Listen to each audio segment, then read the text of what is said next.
a vessel, MT Tura II, arrested by pipeline surveillance company Tantita Security Nigeria Limited and personnel of the Joint Task Force Operation Delta Safe has been destroyed along the Warri River in Delta State.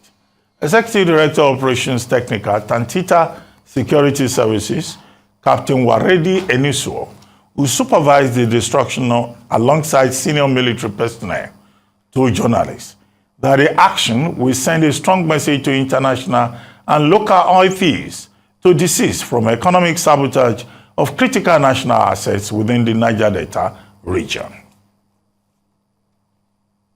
The whole idea of destroying the vessel is to send a strong message to all would-be investors in illegality in Nigerian waters that this is what they are going to face if they so wish to tow this type of business. I can confirm that the Ali Riza has been rendered useless. Further actions will render it completely unusable. The essence of this is to send a strong message to both locals and internationals that where you partner to work against Nigeria, this is the fate your assets will meet, and also the government is not going to take it lightly with you. So you can see how serious we are. The partnership we have is not just about us, Tantita Security Services Nigeria Limited. It's about empowerment from the federal government as much as the NNPC Limited and then the Nigerian security forces. And more so, would also like to give credit to the new administration that has continued from where the previous administration stopped to fight this scourge that has been draining us of our God-given wealth. Joining me now to discuss this and other stories around Nigeria's oil and gas industry is an oil and gas expert, Dr. Godswill Ihetu. Dr. Ihetu, good to have you on the program. Thank you for joining us. Thank you, Ruben. Well, you have been in this oil and gas sector forever. Forever. Well, you retired as a group executive director in 1999. Yes. So that's like, ages away, history. 2 generations Ancient away. history. Yeah, but why do we have this crisis continuously in the oil and gas sector? That people are perpetually stealing our oil. And since you retired and others of your generation retired, they are still stealing oil. They steal crude oil, they flare gas, they collect rent on top of the head of Nigeria. What do you think is responsible? Well, it's a very long story, I have to say. Stealing of oil is not peculiar to Nigeria. In many oil-producing territories, there are people who do that. I attended a pipeline conference in the 80s in the US. And one of the case studies was this one about somebody who tapped into a pipeline, connected it to his home and his garage, and was gradually selling the products from there. So it all depends on the security architecture, if you like to use that word, that you put around your pipelines or your supply, your crude oil system. Again, when I was in the pipelines department of NNPC in the 80s, we had on the pipeline right-of-way, which is on land, 25 meters wide, you kept that line open or cleared even for vehicle mobility, for pipeline surveillance. We even had helicopters that will help us with surveilling the pipelines in order to protect the pipelines from vandalization or from stealing of crude oil. So long as there's something to be gained, people are going to try to steal it. I remember the case of, I think, Jesse in mid-1990s. Jesse is a village in Delta State where people thought they were going to steal crude oil. Then it ended up there was a big explosion and many people died. That did not deter people from trying, to steal crude oil and do all kinds of things with them, but for those who are refining illegally. As for those that are exporting, for me it is still a mystery because I really don't know how ships can get into those waters, take crude oil from facilities, and then disappear. But I think that's something for the security agencies to really tackle. And we've just heard the case of this ship that was destroyed the other day. How it got there, where it took the crude from. We heard that it was from a wellhead. You cannot police all the wellheads offshore. And so there will be cases where people will try their luck at, going there to steal. But it depends on the kind of security we have around those facilities. There will always be the incentive to steal and make quick money. Well, Dr. Ihetu, you are one of there's one expression that they invented in this our journalism profession, ancestors. As one of the ancestors. I heard that you used it for yourself. As one of the ancestors in the oil and gas industry, are you saying, matter of factly, that people have always stolen Nigerian crude and there is really nothing we can do about it? Is that what you are saying? No, I'm not saying that. I'm saying there's a lot we can do about it. There's a lot we should have done that we are not doing. That's really what I'm saying.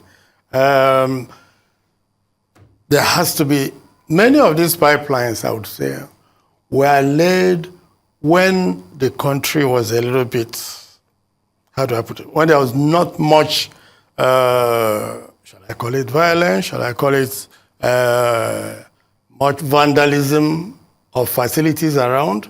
And you find that when our own pipeline, product pipelines, NNPC product pipelines were laid, the cover is 1 meter cover. And over time, when you have erosion, you probably have half a meter cover. So it's easy for people to have access to those pipelines. The only thing we can do in the future is if we're laying pipelines, we will not allow just 1 meter. It has to be much, much deeper in order to make sure that people who want to steal crude oil or products cannot easily reach that level. In fact, if you look at the big pipeline that's going on now, Ajokuta, Kaduna, Kano gas pipeline, there's no way they're going to have a cover of even 2 meters. It has to be more because things have changed. Urbanization has increased since those days. Most of these pipelines that we're talking about, 30, 40 years old. There were no communities around them. Now there are communities close to the pipeline facilities. So it becomes difficult to even protect those pipelines. Some people have built houses on pipeline right-of-ways, And yeah. Dr. Ihetu, some people listening to you will say, look, you are talking about Nigerians. They say, 1 meter is not enough. They should do 2 meters. Some people will say, if you do 10 meters, Nigerians will look for that thing that is in the pipeline. Because everything is always in the pipeline in Nigeria. Then protect your facilities. So how do you protect it? They've told us they're using technology. Under Buhari, under Yaradua, Jonathan, we were told, the NNPC as it then was, had technology to protect all of this. Under Buhari, it looked like the technology failed. So what should this new administration do to deploy technology? We had a gentleman on the program on the morning show on this station, talking about satellite protection and all of that. But we hear these things about technology. It seems to work elsewhere. We hear about fingerprinting.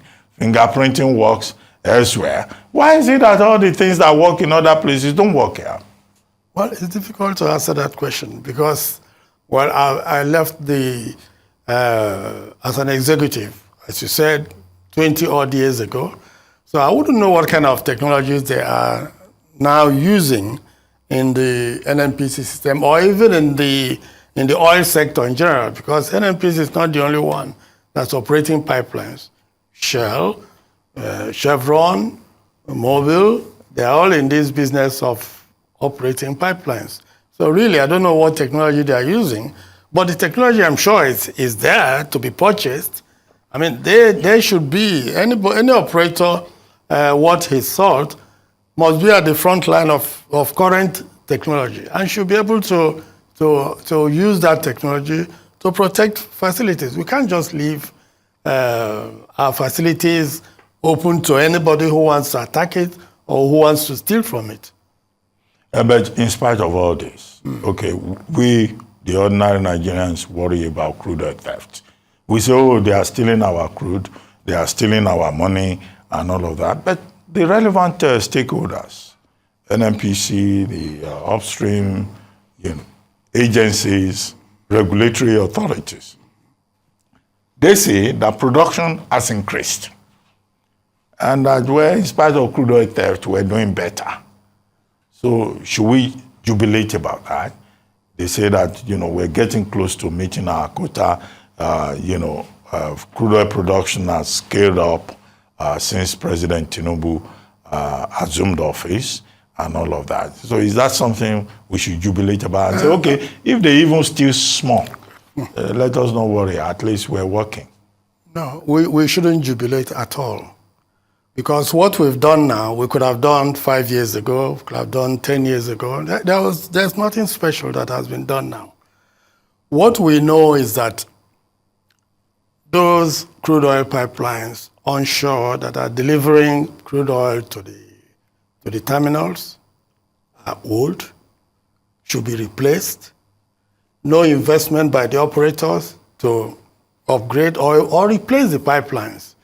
When you only have a 30 or 40-year-old pipeline that is leaking continuously, being strapped, from kilometer to kilometer, you are losing your crude oil.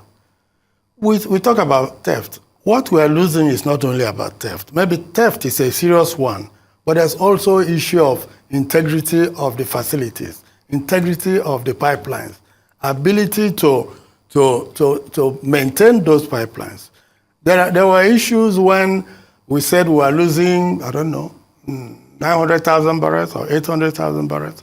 Some of that was because the operator shut down his facility. Because he could no longer guarantee the integrity of the pipeline. Whether it has to do with leaks, broken pipelines, aged pipelines, or people exploiting that in taking some of that crude, the point still remains, a lot of investment has to be made. Even the wellheads from which some of these people steal, some of them are leaking. The operator is not doing what he's supposed to do to make sure that those things are properly protected. And we have, thousands of wellheads across the Delta. So which one, everyone, will you be protecting everyone?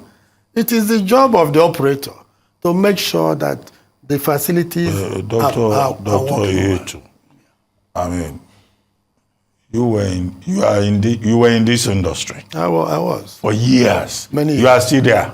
I'm still there. You are still a director, chairman, no. and everything. I'm just I hear that an operator. I'm just you people retire from NNPC. Yes. Some of you are part of this problem, stealing our crude, because you provide the technical knowledge, you provide the expertise, and that you know the truth.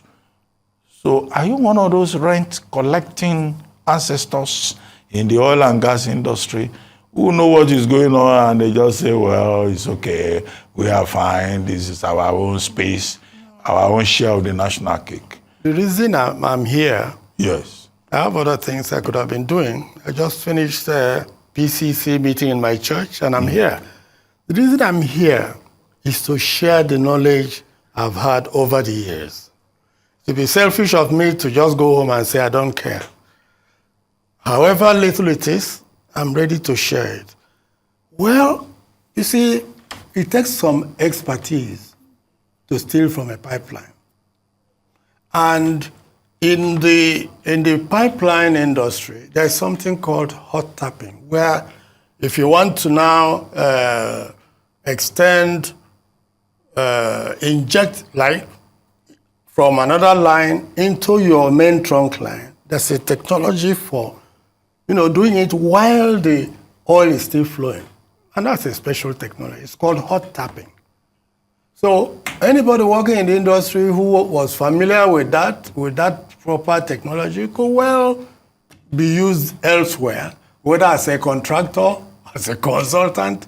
So I will not sit here and say it had nothing to do with industry. No way. There must have been people who acquired that kind of expertise, welders and so on and so forth, who could well use this for nefarious activities. I mean, in any industry, when you have crooks, it's not easy to stop them.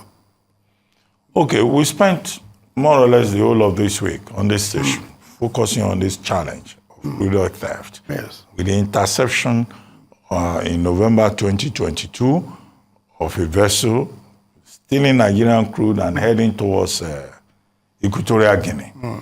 And also, currently, of another vessel stealing Nigerian crude and heading towards Cameroon, right? And the question that people have been asking is that it's not easy to just go and steal crude. It's not as if something you go and collect with buckets. Why is it that people steal Nigeria's crude, high-end technological theft, it goes on for days, and Nigeria has no capacity to know? Well, I've heard, I'm not a naval or marine expert, but I've heard some of the reports that on television about ships coming in, switching off their transponders or whatever they call them, and so making it difficult for them to be detected. So they come into our territorial waters, they go into wellheads, steal oil, and go with nobody able to detect them. I can't talk about that technology. The marine guys, the experts that can talk about that. And I'm also bothered about that. How is that possible? How can't we, do we not have the capacity to do that? Although I must say also that, I've talked about wellheads, from which people can steal oil. But then, in going away from our territorial waters, there should be the capacity to be able to detect who is leaving our territorial waters. But I don't know, the kind of surveillance, the marine people have, or the Navy, or whoever else is in charge of that facility, that kind of operation. I have no idea. But it's a mystery. Are you saying that our naval authorities and maritime authorities are inefficient? I wouldn't say so, but what we have seen is that it appears that they have not been able. It appears that they have not been able. How does it work? What is the standard practice? How does it work in other jurisdictions? Well, let me tell you. In the oil industry in Nigeria, started exporting products 1959, 1960. 1960, producing from Oloibiri into Port Harcourt. Port Harcourt was the export terminal, right? These pipelines were overground. They were not buried. And nobody went near them for all those years. Now, later on, 61, 62, we had the Bonny onshore berth terminal, which means you had the Bonny tank farm, and they would load at the berth. 2 or 3 years later, because production was increasing, but what I'm saying is that there was an export berth in Bonny. Some years later, production increased. There was an offshore line, I don't know, maybe 10, 12 kilometers from the shore, to allow very large crude carriers come in. I mean, those onshore berths were 10,000 barrels per day or something like that. So what I'm saying is that that is the technology. Offshore berths to be able to accommodate these very large crude carriers, VLCCs they were called. So what is happening now, it would appear that what is happening now is happening mainly in the Delta, where there is a little bit of cover, and there are so many of those wellheads scattered in the Delta today. Difficult to monitor, difficult to protect, but not impossible, I would say, I'm sure.